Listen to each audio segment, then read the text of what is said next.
Now it's time for the Omnibus edition of Waggoners Walk. At Pryor's restaurant, Lynn is adding up the week's takings. £4.83 plus £17.27 plus £14. Hi. Yes, Rob. Brought you a coffee. Oh, thanks. Put it down on the desk, will you? Sure. Done the accounts? Yes. Oh, I'll leave you to it then. Hang on. Yeah? Sit down for a minute, will you? Close the door. Oh, right. Rob. Yes? When I got home last night, Matt was still awake, and he told me that you weren't going to help him with his bath or have anything more to do with him. Is that true? Till this company starts to be run along properly commercial lines again, yes, that's about the size of it. He hadn't got things wrong then. There was no misunderstanding. None. Have you any idea how much Matt cares about you? How do you mean? He thinks of you as one of the family. You must be aware of that, surely. Hasn't it occurred to you just how deeply you must have hurt him? Just marching out like that? Don't think I did it lightly, Lynn. I don't see why you had to do it at all. I did it for your sake, mostly. For me? And for the sake of this restaurant. I like working here, and I don't want us to go out of business. Oh, there's no chance of that. Oh, come on. Staring you in the face. I don't need a calculator to tell me that takings are down. I can see it all out there. Dissatisfied customers, the place half empty, and you know it as well as I do. Things will pick up. No way. I've seen this sort of thing happen before, and when the slide starts, it takes a lot of stopping. Rob, forgive me, but your dislike of Andre is obviously colouring your judgment. You said I disliked him. I just think he's in the wrong job, that's all. He should be back at the freezer plant or in some big hotel. If hitting Matt where it hurts is going to wake him up to reality, well, I'm sorry, but I'd do it all again. Okay, I'll talk to him. Let him make the first move. He's supposed to be the one who's loaded with business acumen. He needs your help. He's not going to come to me, is he? He might. The way things are humming up there, never. Besides, this was my doing. Matt wanted to expand. I thought losing Andre might stop him. I must have been out of my mind. Somebody open this door. Matt! Just a minute. Hello, Lynn. Oh. You're still here, are you? I was just leaving. Goodbye. See you, Lynn. Well, to what do I owe the pleasure of this unexpected visit?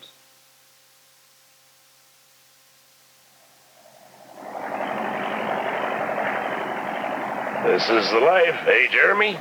Great. I like this bit of the river. Have you calmed down now? Huh? Oh. Oh, yeah, I guess so. You were very angry with Matt, weren't you, at the freezer plant? Sure as hell was.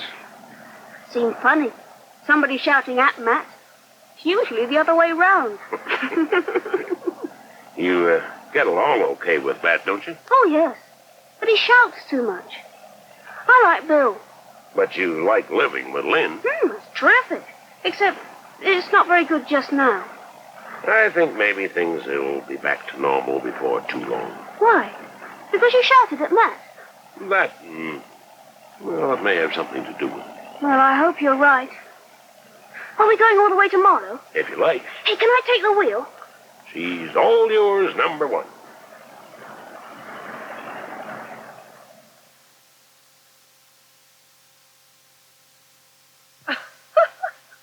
Oh, Matt. I don't think it's funny. To have both chefs walk out on you, I think it's hilarious.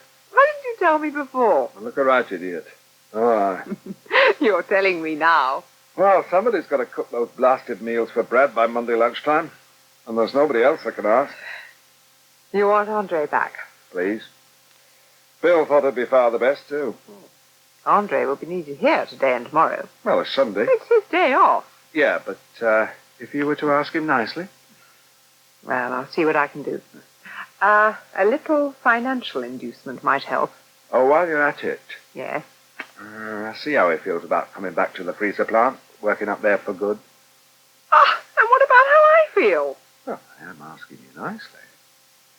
I could say the present arrangement suits me perfectly. You could. I could say that things had never been better. Yes, you could, but you'd be lying. Yes, I would. It's been a nightmare, Matt. You should have told me. I didn't want to admit it. Yes, well, some people are just big-headed. Aren't they just? We are utterly useless working separately. We've got to pull together. Yes. And things were so good before. Both halves of the company were really doing well. Everything running smoothly. That's what we've got to get back to. Oh, not on your Nelly. What? If you mean what I think you mean, there's no question of going back. I've got no intention whatever of chucking in Brad's big contract. Well, expansion's still the name of the game. So, how about it, love? I don't know what to say, Mr. Tyson. Fancy you bringing these all the way over here. Well, I'd finished them. Yes, but I'd have gladly come over to Minden Road and collected them in the van. You shouldn't have gone to all this trouble. It's no trouble, Mr. Tully. I don't know what to say. And look at them figures. This book's a work of art.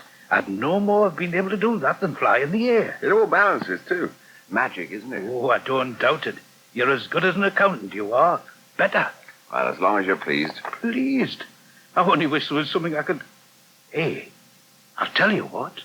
How many hours did you put in? No, Mr. Tully. But you're entitled to payment. Absolutely out of the question. Ah, well, just as you like. You're not offended, though, are you? I wouldn't like you to No, think... no, of course not. And if I get into another muddle, you won't mind if I turn to you again. I'd be offended if you didn't. That's all right, then. Hey, sit yourself down. Thanks. Oh, I did have another reason for coming apart from bringing the books. Oh, aye? Last time we chatted, I said I might be able to help you out on a more regular sort of basis. Come over a couple of evenings a week. Ah, yes. Well, that may not be possible. Oh. There are several reasons. First being that Liz has applied for the editorship of the Hampstead Herald. As you know. I doubt very much if she'll get it. Women newspaper editors aren't exactly thick on the ground. What's much more likely to happen is that the appointment goes elsewhere, and she'll feel unable to go on working at the Herald at all. And in that case, I should have to get a full-time job. I don't really want to do that yet, but either way, it'll be a bit difficult. No, I'll manage. Don't you worry. I'll still be able to help out in emergencies. Understood. And I'll keep my fingers crossed for both of you. That's very kind. Now then, how's young Jeremy? Oh, he's well. Is he still coming over to you for the half-term? Sore point, I'm afraid. Oh? His mother's arranged for him to go down to his grandmother's in Maidenhead. In fact, he'll be down there by now. But don't you think he'll have a good time there? He'll have a whale of a time. Well, then. You're quite right, Mr. Tully. I'm being totally selfish. I don't see enough of him, but the way things are at Minden Road just now, with all the uncertainties and my father, He's probably a darn sight better off down there. Hey, have a brandy. Thanks, I think I will.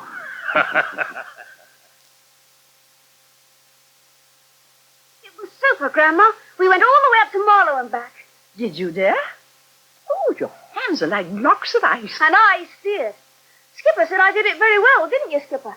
Well, at least you didn't think anything. You said I did it very well. I'm sure you did, Jeremy. Brad's only joking. Oh, are you sure? Brad. Now, why don't you go up and get out of those things and I'll ring for tea. Great. Sounds just fine. Bradley, I want you to stay here. Oh? Run along, Jeremy, dear. See how quick you can be. Time me. We will. You're calling me Bradley. What have I done? Lynn's phoned. She sounded very worried. Yeah? She said I was to tell you that under no circumstances is her chef prepared to go back and work at the freezer plant. He's not. Emphatically not. Win some, lose some. Is that all you have to say? Just about all I can think of at the moment. You're completely irresponsible. You lose your temper with Matt, you throw everything into disarray, and then when it's all in little pieces around you, you shrug your shoulders and walk away. That's leadership for you. I think I'll just go up and get... Bradley, What now? I haven't finished. Huh? Lynn wants you to ring her. What about? Well, she's asking you to release them from the clause in the contract. Lynn wants me to release them from the clause. She's speaking for Priors, the whole shooting match? Yes. Well, that doesn't sound like disarray to me, Joni. That sounds like the first step back to sanity. But are you going to help? The clause stands. Then what are they going to do? Well, Well, what? how did it go? Hey, hang on, Bill. Let me get my breath back. Never mind that. Did you tell Lynn? I told her the whole story. And what did she say? She laughed. But did she say we could have Andre? She did. Oh, hallelujah! Steady on, Bill. Don't put out the flags yet. Well, why not? Andre didn't want to know. Hey? Said he'd rather fly to the moon than come back to the freezer plant. Not even 12 out on Not Sunday? even for anything. Why, for God's sake? He just shouted, no, no, 1,000 times no, stamped his foot, waved his fist and marched out of the office. Typical. I reckon he's mellowing. There was a time he'd have chucked something into the wall. Well, don't look so gloomy, Bill. It was a nice idea while it lasted. You want to hear the rest? It gets worse. Go on. Lynn rang Maidenhead, explained the situation to her mother, and asked if Brad would give her a tinkle when he got back from Marlow. He'd taken Jeremy there in his boat. To ask him if he'd waived the no subcontracting clause. Right. She rang back a while later, Lynn's mum, this is, to say Brad was adamant we had to stick to the contract or else. But for Pete's sake, why should he do that? He's Lynn's stepfather. Ah. Well, you just put your finger right on it. Hey? Well, he knows how things have been between Lynn and me. He thinks a crisis will bring us together. And he's right. It has. Yeah, but there's got to be a limit, though, Matt. I mean, what's the use of you being together if it's the bankruptcy court? I mean, Brad surely can't want that. Ah, well, we've got till Monday lunchtime, so let's not look on the black side yet, eh? Well, how come you're so cheerful? I mean, have you got something up your sleeve? No. Well, then... Well, Something what? will turn up. It usually does. Yes, who is it? Hi. Oh, Rob. I thought you went home ages ago. I meant to, but there was so much going on here. Things don't look too good, do they? You could say that. Oh, come in if you're coming. So, I could cheerfully strangle Andre. Take your place in the queue. So what happens now? Well, I'm just debating. I could phone Brad yet again. Tell him the way things are, it looks like we can't deliver. You think he might relent and let us subcontract out? He might. On the other hand, there's no knowing with Brad. He might cancel the contract. Would that be so bad? Wouldn't do a lot for Matt's plans for expansion. So? I thought you wanted to stop him. Yes, I did, didn't I? But how do you stop a steamroller? You certainly don't stand in its way.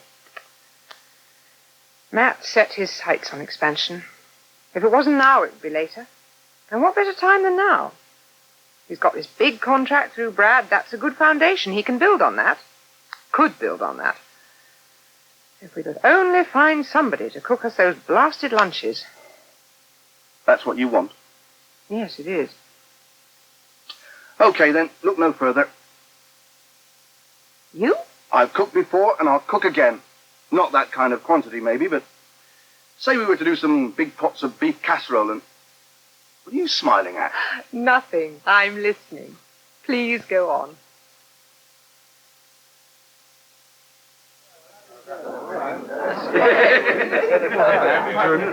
There you go, sir. 2 gin and tonics. Sir, I think I got the right money. Oh, great, thank you. Oh, just right. Help yourself to ice, will you? And the next gentleman, please. Morning, Kip. Oh, hello, George. I don't often see you in here on a Sunday morning. No. All dressed up in your Sunday best, too. Very smart. I don't think I've seen you in that suit before, have I? Makes you look like an undertaker. It's new. I bought it yesterday. Oh, it set you back a bit, too, I bet. Come into money, have you? I find that remark in very poor taste. Oh, come on, man, George. I was joking, that's all. Can you take a joke? Not this morning. Have a drop too much last night, did you? I'll have a bottle of stout, please. Stout it is.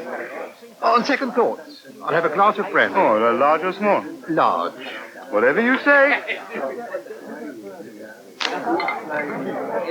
Oh, excuse me, have I reached much of you, Squire? No, of course not. Help yourself. No, thanks.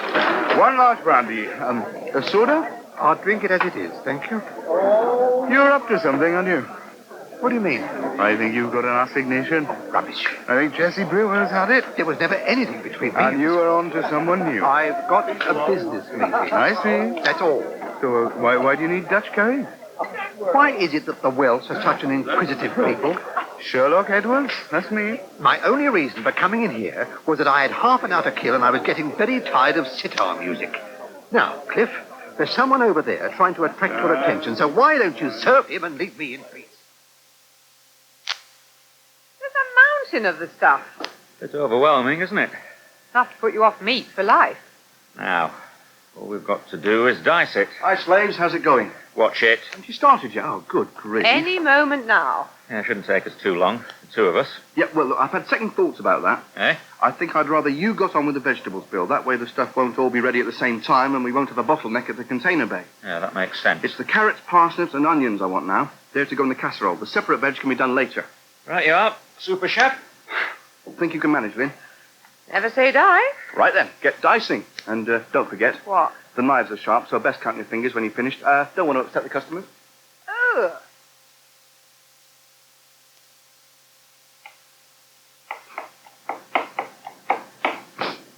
Hey, cheer up, William. It's the onions, man. As if you didn't know. And don't ask me how things are going. How are things going? Slowly. Yeah, do you want a hand then? Aye, grab hold of a knife, will you? Right. It's the preparation that takes the time. I just hope Rob can cook the flipping stuff properly. Has he had the experience? Yes, of course he has. What if it comes out tasting like sawdust? It won't. Your faith in that kid is touching. Bill, it'll turn out fine, believe me. What makes you so sure? Because if this had been 20 years ago, and that had been me, I'd have worked all day and all night and gone out and bought more stuff out of my own pocket if necessary. But I'd have made damn certain that when that meal reached those canteen tables tomorrow lunchtime, they'd all have been asking for more. Yeah, that's if it had been you. Well, he's the same. Well, why don't you tell him that? Why? Well, give him a bit of encouragement. You haven't said a word to him yet, have you? You might show a bit of gratitude. Why not him to sweat it out a little longer? I want him to try even harder, do you? Stop nagging me, will you? When the time comes, I'll make my peace with him, but I'll do it my way. You'd better come in here, George. Everywhere else looks like a bomb's hit it. Thank you. Mike! Hello? Can you spare a minute? It's George Underdown. Oh, coming. Oh, please, George, make yourself at home. Can we offer you a drink or something? I just have one or two at the Waggoners. Oh, hello, George. Morning. Oh, you're looking very smart. Been reading the lesson, have you? I wanted to have a word. Oh, that sounds ominous. Oh, it's an awkward sort of situation, and I don't quite know where to start. It's about this house. Yes? Well, when you were in the bank on Friday, Claire, you told me that you had sold these premises, but you weren't very happy about the buyer. That's right. You said, and I think I've got it right, that you felt he represented the unacceptable fate of capitalism. I think that was the phrase. Well, he certainly drives a hard bargain. He made a fairly low original offer, dropped it further after the survey, and when I haggled a little, he asked for early completion. That's through his representatives, of course. We've no idea who he is. But he certainly knows how to get his pound of flesh. Why are you interested, George? Because it's me. You? Yes. And I must confess, I have been feeling a little bit guilty.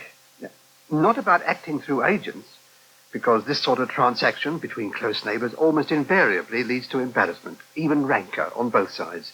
No, better to leave personalities out of it. Yeah.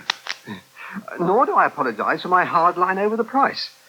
In the light of the economic situation we have in this country, I consider it's fair without being generous, and it's cash, which is quite a bonus. No, where I have been harsh is over completion. But I thought you had a house in Bath. I thought you were fixed up there already, so why not hurry things along? It appeared that you had nothing to lose by it, and I had everything to gain. And, well, I'm not just talking about myself now. I do have certain responsibilities to others. And the sooner I'm able to discharge them, the better it will be all round. Yes. So, what I'm trying to say, with the help of a couple of brandies, is please don't worry too much about completion. We can stretch that a little if need be, and, well, I hope I haven't lost you as friends.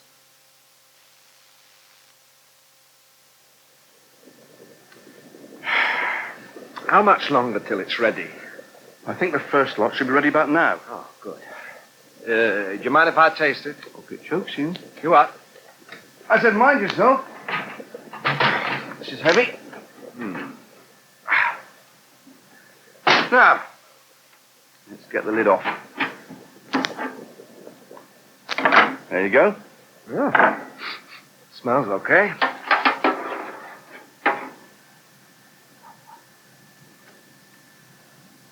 Tastes okay, too. Try some? No, it's edible. Oh, you think it'll be okay, then? It's very good. Hey, what's this? What's that? This business card. Rocky Roads. Yours?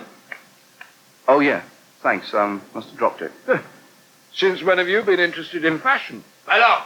I have returned. Good grief, it's Andre. You're too late, mate. We've finished. Finished? Don't be like that, Bill. You made a mistake, haven't you, Andre? You're just a little bit early for tomorrow. Cliff! Oh, Robert Redford. Sorry I was so long, love. What have you been doing? The pub closes at 2. Yeah, but I was gone 3 by the time we'd cleared up. And then John will give me another earful about needing a woman to help him run the place. I thought you'd never get here. Yeah, brewery's still putting the squeeze on him, you know. I've got something to tell you. Why? Sit down. You may need to when you're here. Oh, what is all this? You know how we've been worrying about our new landlords? Oh, yeah. Whether they try and put the rent up. They will. Look how they've bled the Nash. And whether we could stand it here with Mike and Claire gone. What, being harassed by some latter-day Rachman? Listen! While you were out, I had a visit from him. From the new owner? Yes. Well, in person? Or did he send his minder? No, he came himself. First he went up to see the Nashes, then he came down here. You'll never guess who it is. Well, someone we know? It was George. Who? George. George? Yes, I nearly died when he told me. Oh, no, God. Is that all you can say? So that's where he was off to. He was in the pub this morning knocking back the brandies, large ones and all. Yeah, I knew he was up to something. But you haven't heard the best part yet. He says we can have the basement rent-free for as long as we like. Just think what that means, Cliff.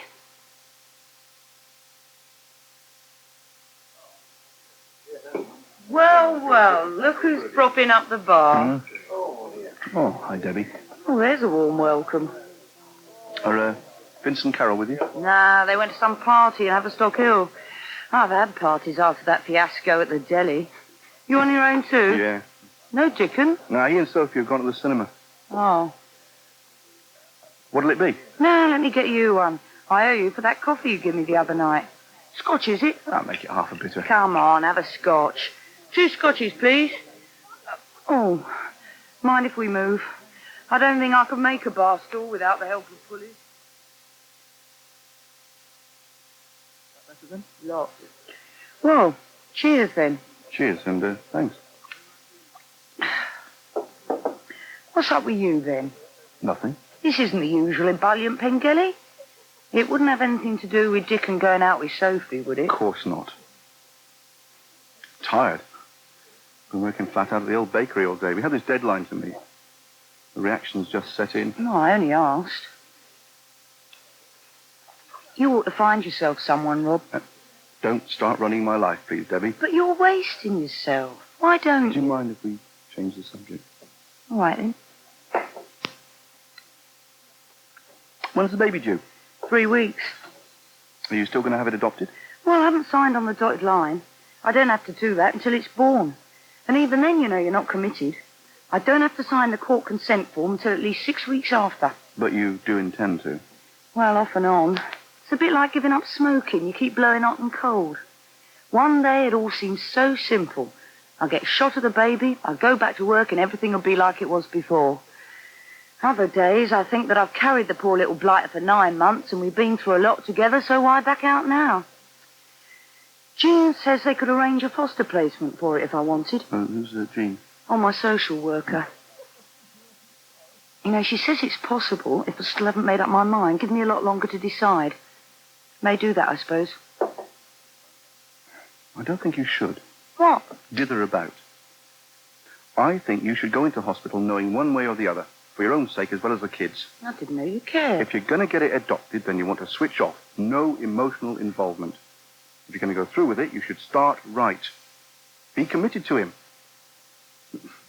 If you've only got one parent, you've got to know you matter to him. I mean, really matter. Just because you're the result of a one-night stand, you don't have to go through life feeling it. Is that what you are? Yeah. Did your mother make you feel that? Nah, never. She made me feel I was the greatest thing that ever happened to her. Oh, you were close then? Yeah.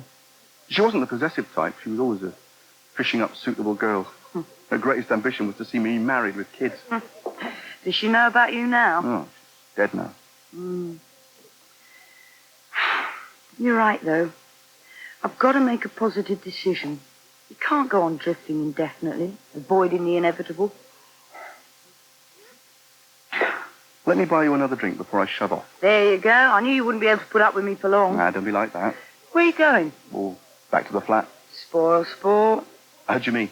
You don't want to wreck Dickon's chances, do you?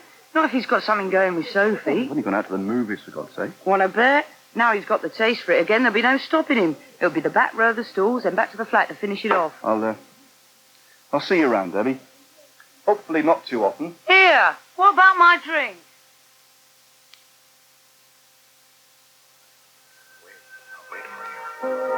You know that. I can't paint without you. Dickon, Yes? I know this isn't exactly a gripping film. I don't know why they're making such a fuss about that girl. She couldn't hold a candle to you. But would you mind terribly keeping your eyes on the screen? What? And your hands to yourself? I was only passing you the popcorn. Would you always pass popcorn by such a devious route? Depends. On what? The advantages of a detour. Dickon, stop it! Don't you want any popcorn, then? No, I don't. Or anything else. Can't I put my arm around you? It's not what your arm's doing that bothers me. It's your fingers. You feel so good. Look, I mean it, Dickon.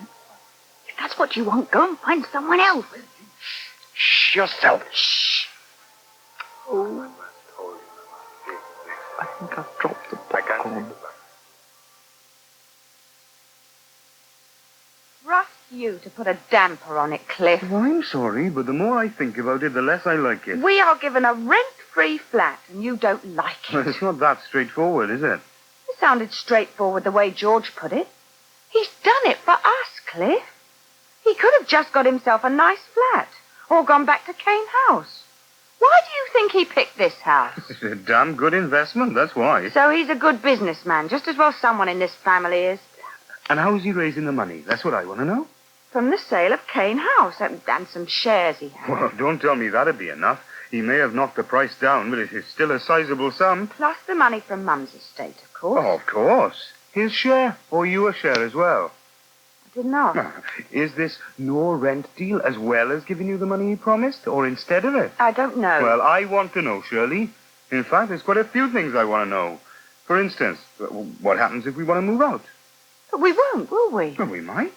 Well, it can be very dodgy having relations as landlords. Better than having a latter-day rackman. What if it didn't work out, though? Oh, he just decided to move away from London. What happens then? Would he give us a lump sum instead? Oh, Cliff. Or is it some kind of emotional blackmail? Stay with me or else? You've just got it in for George. I'm trying to protect you, that's all. I'm sure he hasn't even thought of that. Want to bet?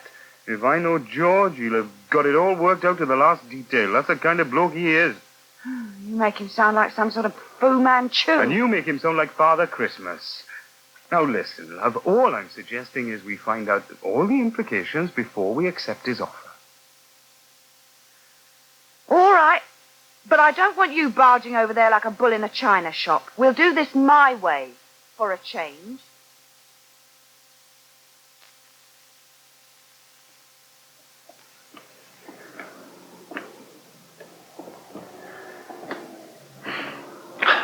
I'm sorry, Sophie. Forget it. stop giving me the cold shoulder, then. Why go on about it? If it's going to create this kind of atmosphere... I got the wrong idea, that's all. When you asked me to go to the cinema with you, I assumed that's what you meant. Well, I did. But I thought you'd invited me as a friend, not as a potential... thing. Oh, for Pete's sake. Anyone would think I tried to... Oh. Sophie, I'm sorry. I am a fool. That's my trouble. I haven't wanted to know about sex since that night. I just didn't think. Oh, you only did what most men do, which is why I avoid them. Only I didn't think of you in that light. I've been, in retirement, as it were. What? I went to this party last week and came out of it with a vengeance. Now you've been bitten by the bug. Well, I wouldn't mind repeating the experience. Only this time I wanted it to be with someone I really liked. You. Oh, Dickon. But I knew you hadn't got a regular boyfriend at the moment, so I thought I'd make an approach. And I behave like a nervous virgin. I forgot about what happened to you. Did you really, Dickon? Yes. You sure it wasn't because of what happened that you thought I'd be easy? What are you saying? It's what I imagine people thinking. The girl who didn't struggle enough. Oh, Sophie. That never occurred to me. You mustn't feel like that. I can't help it.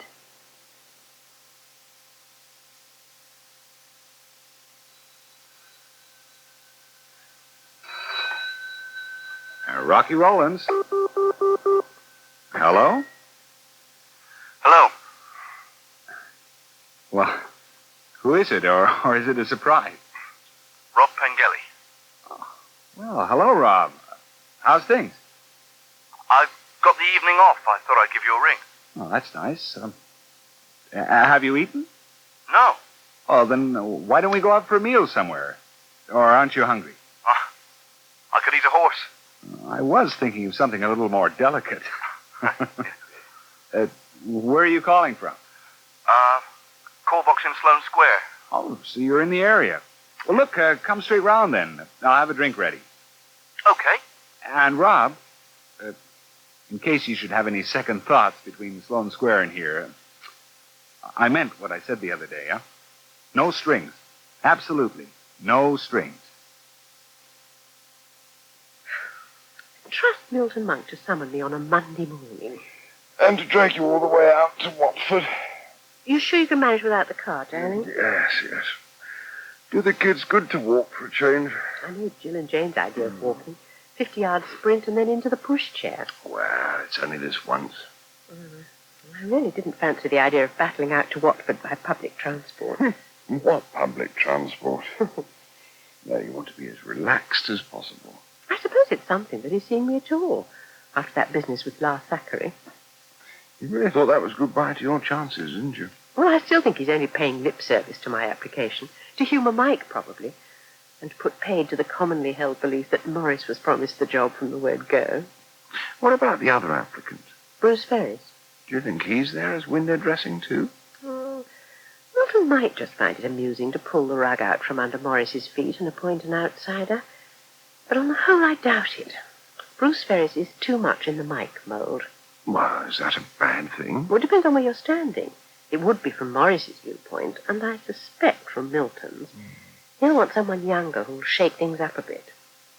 Well, how would you feel if he did get it? Well, same way I'll feel if anyone but me gets the job, that they made the wrong choice. Is this the lady that had to be pushed into applying? The more used I get to the idea, the more sure I am that I could do it, Peter. I was never in any doubt. I really do want to have a go at it. Well, you've one advantage over Maurice. You're far prettier.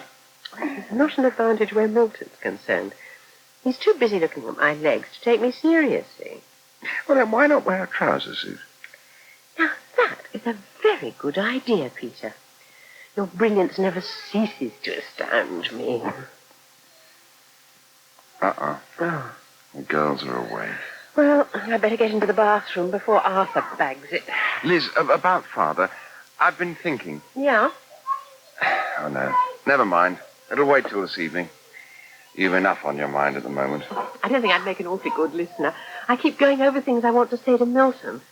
I'll be with you in spirit, my darling. Well, that's the most important thing of all.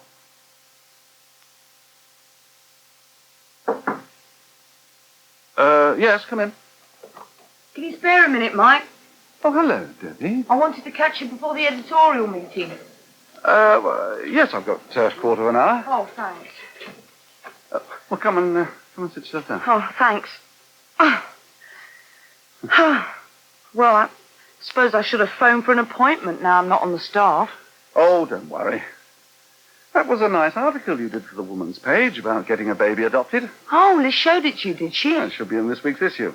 She's putting it up at the meeting today. Great. Or rather, I am on her behalf. She's not in this morning. First thing I've written for months. I was afraid she'd tear it up. Yeah, I like the way you handled it. From the mother's point of view. Oh. The social pressures, the doubts, all that good stuff. Yeah, first-hand experience. Well, that's why I'm here, actually. Sorry? To tell you I've changed my mind about adoption. What, you're keeping the baby after all? Yeah. You probably think I need my head examining. Not at all. Well, a lot of people will. The ones who kept telling me it was for the best. What made you decide? I don't know. I've been dithering for weeks. Yes, I do know. It was something someone said about making a positive commitment. Anyway, it means I shan't be coming back to work as soon as I thought. I'm sorry to mess you about. Oh, that's okay. Well, you're entitled to your full time. Up to 29 weeks, isn't it? Yeah. Hope it won't be that long, though. Depends on what I can sort out about baby minders and that. Well, as long as you notify my successor at least a week before you plan to return. Well, do you know who it's going to be yet? No. Maurice and Liz are both up for it, aren't they? Yes, Liz is seeing Milton this morning. There'll have to be a decision soon. It's supposed to be a month's handover period. Well, I hope it's Liz. She might do something about starting a creche here, which is more than Maurice is likely to do. Liz, Hello, Milton. the lady who chooses to ignore my directives. Not habitually. You were simply flexing your muscles, were you? Well, I don't go in for weightlifting. I'm glad to hear it. Sit down, won't you? Thank you. So, why did you choose not to publish Lady Sylvia's letter? It was her choice. Really? It seemed better from everyone's point of view if Lady Sylvia could be persuaded to withdraw the letter entirely. Your methods of persuasion could have had the reverse effect. Made a lot more trouble for the paper. Well, that was a risk I decided to take. Mm-hmm. And if you were editor of the Herald, would you continue to take such risks? If I felt they were justified. I see. As you may know, there are, as yet, no women editors on any of my newspapers. I did know that, yes. Give me one good reason why I should select a woman for this job, over the heads of male applicants. I'd hope you'd consider my qualifications as a journalist rather than as a woman. But the fact that you are a woman, and an extremely attractive one, is bound to colour people's attitudes. Men don't always take kindly to having a woman boss. Mrs. Thatcher seems to manage. So we could expect another Iron Lady, could we? I'm not easily daunted, if that's what you mean. I wouldn't have applied for the post if I were. Mm-hmm. You have 4 small children, I believe. 3. My stepson is living with his mother. 3, 4, what's the difference? It's still a handful. Who looks after them? Have you got a nanny? We did have, but now my husband takes care of them. He's given up his job. Well, isn't that a rather unorthodox arrangement, even in this day and age? It's catching on fast. I wonder what the casualty rate is. It seems to work with us. So, we wouldn't have our lady editor taking time off whenever one of her children went down with a cold? Does Mike Nash take time off whenever his daughter has a cold? I can see. You're not going to concede any points there. No, I'm not.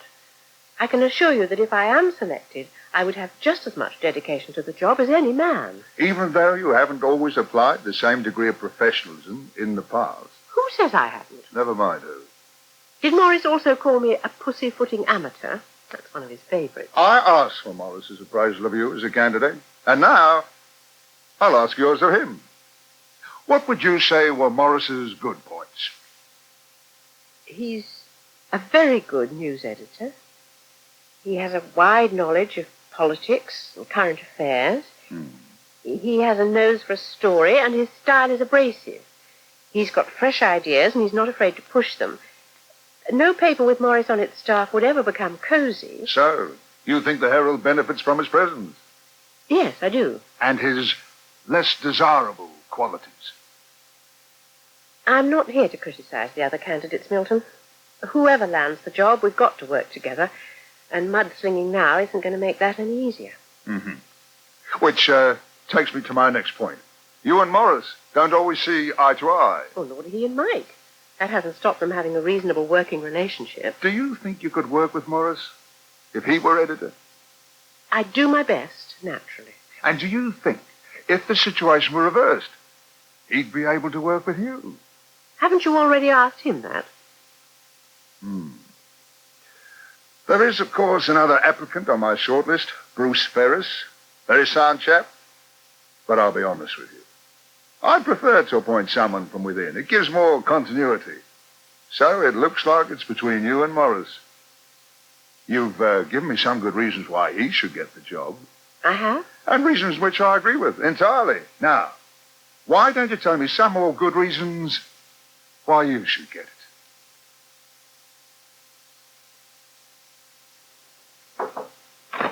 Sorry, Mike, me again. Did I leave... Oh, it's you, Maurice. Hello, Debbie. Trying out of the seat of power, are you? Very funny. I'm holding the fort for Mike. He had to dash out to solicitors this afternoon. I suppose it's all in the bag for you. What is? The editorship, as if he didn't know. Well, I've heard nothing officially yet. Ah, you'll get it, don't worry. Well, I'm not the only candidate. He won't give the job to a woman. Well, that's what I tell myself. And you've always been in his camp, haven't you?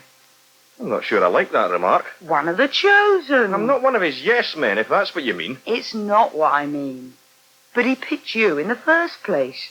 Mike, Liz, and, well, me, for that matter, we were all leftovers from the old regime. Aye. Well, what do you want, Debbie? Well, I left an envelope in here this morning. Foolscap with a lot of bump about babies' clothes and that. Oh, here we are. I gather you're going to keep the baby now. Blimey, news does travel fast. Well, we were planning ahead at the meeting this morning. As far as we can make plans. Mike told us he wouldn't be back as soon as we'd thought. That's right. Do I take it this is definite? You won't be changing your mind again? I won't. But you do intend to return to the Herald eventually? Of course I flaming well do. It's my job, isn't it? Okay, only a question. I know what you were thinking. But don't worry, I shan't let it interfere with my work. We all know how you feel about that. You think I'm a real swine, don't you? I wouldn't say so. You weren't always so forbearing. You weren't always my future boss. Everyone thinks I'm a martinet. But someone in this place has got to have standards. It's all very well being easy and tolerant like Mike. It may make you popular, but it leads to slipshod work. All right. I know I seem hard on people at times. What, you, Maurice? But someone has to counterbalance all the indulgence elsewhere in the building. It's going to be different when if I'm in charge. Things will be done properly. It'll be the most efficiently run newspaper in London. Great. And the most dynamic. I'll shake up some of the complacency. Get rid of all the dead wood. Will that include me? No. If you're on for 'em, you can write damn well if you want to. Just the sort of hard-hitting stuff I'll be wanting. No more of your middle-class, middle-of-the-road mediocrity. You really want that job, don't you? Yes. How does Cressida feel about it? Cressida and I aren't together anymore. Oh. I didn't know that. I'm surprised Dickon didn't tell you. He seems to tell most people most things. I don't see much of Dickon these days. Is it over for good between you? It's beginning to look that way. Well, she never really was your type. What the hell do you know about it?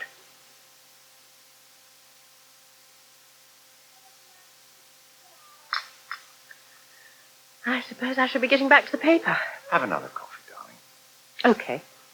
I can work on this evening. Maybe I'll have unwound a bit by then. He said he'd give you his decision by tomorrow, did he? Yes, but I don't need to be told. I played right into his hands. He had me giving all the reasons why Maurice would make a better editor than me. Didn't you tell him how bad Maurice was with people? Well, it would just have sounded bitchy. Oh, look, for heaven's sake, let's change the subject. You said you wanted to discuss something to do with Arthur. Yes, well, I'm not sure that now's the time. He's not around, is he? No, he's gone to his club, but it's not going to cheer you up much. Well, anything's better than sitting here thinking of all the impressive things I might have said to Milton Monk. What's Arthur done this time? Oh, nothing. It's just the whole situation. I really want him out and Jeremy back. Jeremy's becoming a stranger. I sense it more each time I see him. Oh, Peter, darling, I am sorry. Why? It's not your fault. No, but I've been so engrossed in the Herald and this job, I hadn't realized you were so unhappy. I thought you'd begun to come to terms with the fact that Jeremy would be staying with Lynn for a lot longer than we thought. Well, that's what she thinks as well. I know if I don't do something soon, it'll be too late. Back to square one. Yes. Father, we can't chuck him out or send him to an old people's home. I know. There's only one solution as far as I can see. We'll have to play it his way. Build an extension. I know it'll be expensive. And it'll mean giving up part of the garden. And it'll be chaos while the builders are in. But if it means that Jeremy can come back, it'll be worth it. Well, why not get onto the builders right away, then?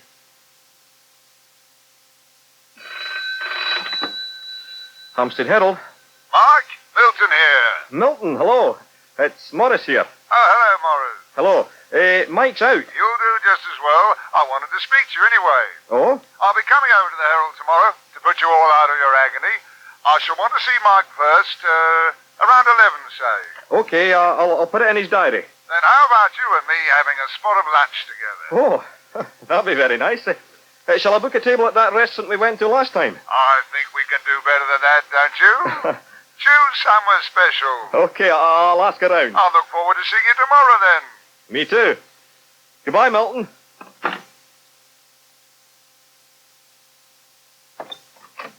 George! I hope this isn't an inconvenient time to call, Claire. No, not at all. Come on in. Oh, thank you. Only things are quiet at the bank on Tuesdays, so I've slipped out for an hour. Oh, feel free to drop in any time. Oh, that's most kind.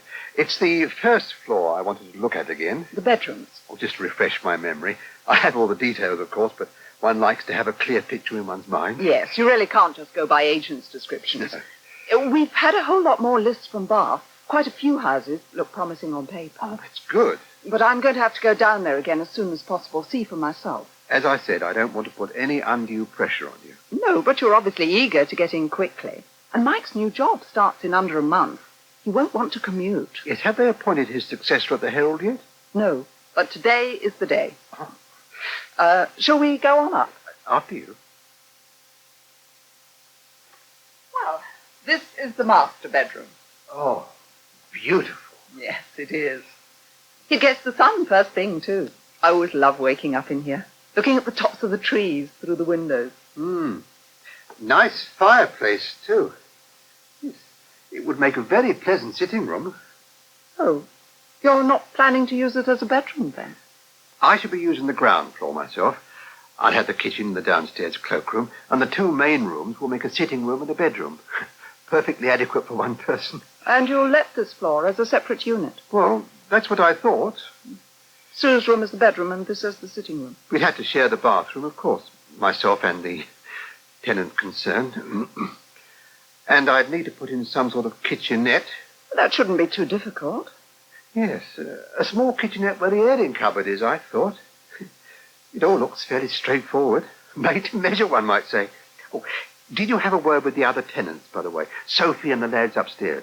Reassure them about the tenure. Yes, I did, and they were delighted. Kat was very fond of Sophie. She'd have been happy to know that she was to be part of my little nest. She'd have been even happier to know that Cliff and Shirley were. Well, that was the main object of the exercise, to see them, right? They must be thrilled. I haven't seen them since Sunday, but they've asked me round for supper tonight. I imagine it's their way of saying thank you. Yes. Not that I want any thanks. It was reward enough seeing Shirley's expression when I told her. Believe me, Claire, that said all there was to say.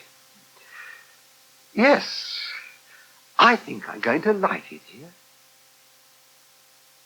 Well, do sit down, Milton. Thank you, Mark. Would you care for a coffee? Not the sort you make. Cigar? Not the sort you smoke, thanks. Anyway, I gave it all up. Well, now, you know why I'm here. You reached a decision about my successor. It wasn't an easy one. I'm not even sure it's the right one, but I'm prepared to give her a try. Huh? Liz Warner. Oh, well. You sound surprised. She was your recommendation.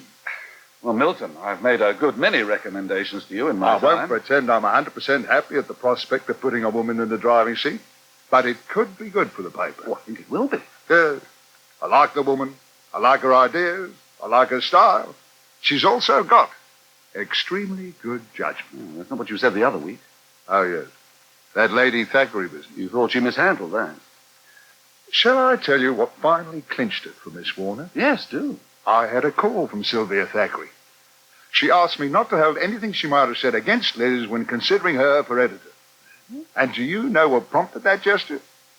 She'd had a telephone call from her sister. The unobtrusive Miss Goff. But they haven't spoken for about 20 years. They hadn't. It seems Thelma Goff decided to break her silence in order to help Liz's chances. I said to myself, only a very exceptional woman could have brought those two together, even if they never speak again after this. She is exceptional. You won't regret your choice. We'll see. What about Maurice? Maurice is more effective as a news editor, for the moment, snapping at the heels of a moderate number one. I hope they'll make a good combination. But you as good as promised him the job, Milton. Did I? He's going to take it very hard. Don't worry. I'm going to take him out for a slap-up lunch. Soften the blow. It may take more than that. Nonsense. Maurice is a professional, as he's forever telling people. He won't like it, but he'll soon bounce back. I hope so, Milton. I really do. More meat, George? Oh, no, thank you, Shirley. It was delicious, though. Oh, well, have some more vegetables, then. I know you like new potatoes. Oh, just one or two, perhaps. First new ones I've had this year. I can't afford them. Well, you wouldn't be able to, would you? Not after forking out, how many thousand was it for a house this size? Well, you know what they say. Look after the pennies. Pass George the potatoes, then. What? Oh, right. Thank you. You're very quiet this evening, Cliff. Am I? I trust you're not inhibited by the presence of your new landlord. Well, you might say that. Cliff! Because I sincerely hope you won't look on me as such. Well, it's what you'll be, though, isn't it? Yes, but it isn't as if you'll be trotting up and down with the rent book. Providing you keep the dustbins tidy, I shan't need to pull rank. Is something the matter? No. Yes. I said afterwards, Cliff, over coffee. Why wait for coffee when the subject's come up now? Because it's more civilized, that's why. I'm sorry, what's all this about? Well, as you're asking... No, let me, Cliff. George, I hope you won't take this the wrong way. We are thrilled to bits that you're buying the house, and it's lovely of you to offer us the flat rent-free. Well, it's only your due. Oh, the penny's dropped then. Pardon? Cliff, if you don't shut up, I'm going to pour that gravy over your head. Shirley, if you've got something to say, then I'd rather you said it straight out. Well, there are one or two details we'd like to clear up with you, George. Before we accept you a generous offer. By all means. Right. Well, for a start, I want to know if Shirley will still be getting her share of Cat's money, or if this rent-free business is instead of that. I hope to be able to give Shirley some additional money, yes, but not immediately. So, you did cash in the money you invested for her to put towards the price of this house? I naturally had to call on all my resources. But Shirley will be the beneficiary in the end. I shall make a new will leaving number one to her. What if you marry again? Oh, come now, Cliff. Well, it's possible, isn't it? What happens to that will then? Cliff! Shirley, we've got to find out. We've been caught that way once before, haven't we? I resent your attitude, Cliff. Well, that's how you got Cat's money in the first place, isn't it? Because marriage cancels out all previous wills and she hadn't made a new one. If you're suggesting what I think you're suggesting... And another thing. What if we want to move out of here? What happens then? Will we get a lump sum instead of the rent money? Or do we just shove off empty-handed, It will be no more than you deserve. Go and see who it is. I haven't finished what I was saying. You've said more than enough. Oh, do. It's your interests I'm trying to protect, woman. Oh, I am sorry, George. It seems I can do nothing right where you and Cliff are concerned. I know you meant well. Cliff clearly thinks otherwise. If you'll excuse me... Oh, don't go. I was really looking forward to this evening. I didn't expect an all-out attack on my integrity. I'll get my coat. It was Maurice Gill. Drunk by the sound of it. And? Well, I told him to get lost. Wonderful. But I couldn't very well ask him down with George here. George is about to leave. What? Well, what did you expect? I expected to be treated with respect. I didn't expect that old fool to parcel out our lives as if he owned them.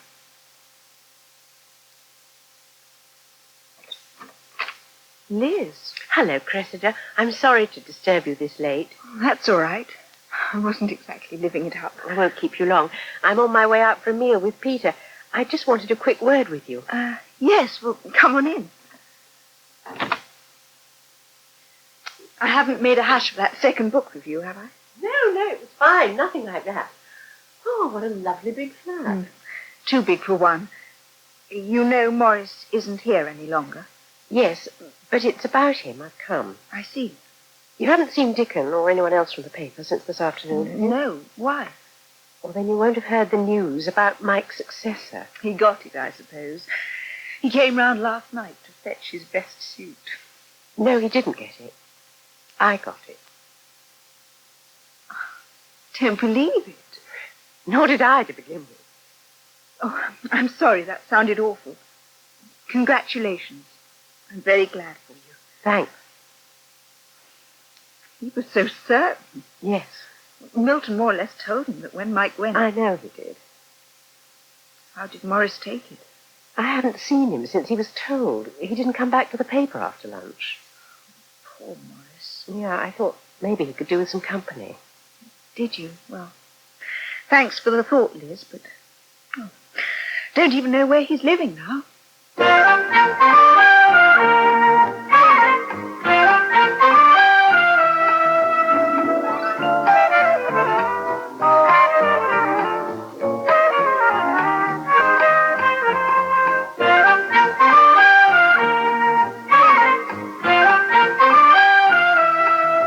Waggoners Walk was written by Alan Downer and Jill Hyam and directed by Anton Gill and Penny Lester.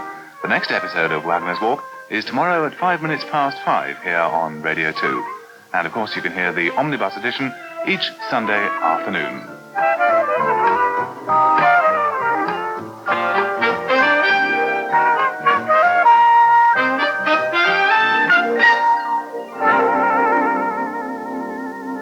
It's 6 o'clock. And